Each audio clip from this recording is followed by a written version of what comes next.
We live in a world that rewards compliance, the ability to fit in, to adjust, to become what society expects. And these are often mistaken for signs of health, signs of success.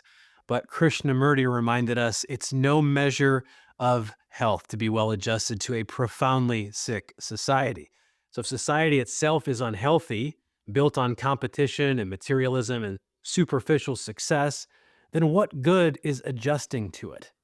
What if the ones who seem the most normal are simply those who have given up? They've given up the struggle to be fully alive. Huxley warned of this. He said that the hopeless victims of mental illness are not those who struggle, but those who have been silenced so early that they no longer resist. They adapt so completely to a broken world that their perfect adjustment becomes a sign of their sickness. Henry Miller put it even more bluntly. There's no salvation in becoming adapted to a world which is crazy.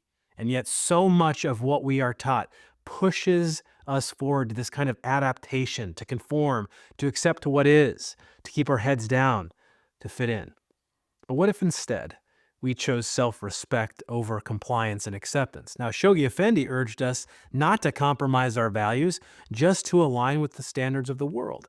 He said, let them not be content with the standards of the society in which they live, but rather let them set a nobler example and a higher standard for that society.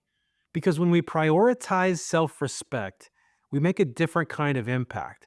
We stop looking for validation from society that is already crumbling.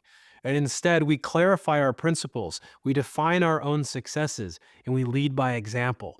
A dark horse doesn't seek approval, they seek truth. They carve out their own path, not by blending in, but by standing firm in who they are. So the question is this: will you chase belonging in a system that demands that you shrink? Or will you build a life rooted in self respect, one that refuses to compromise on what truly matters most?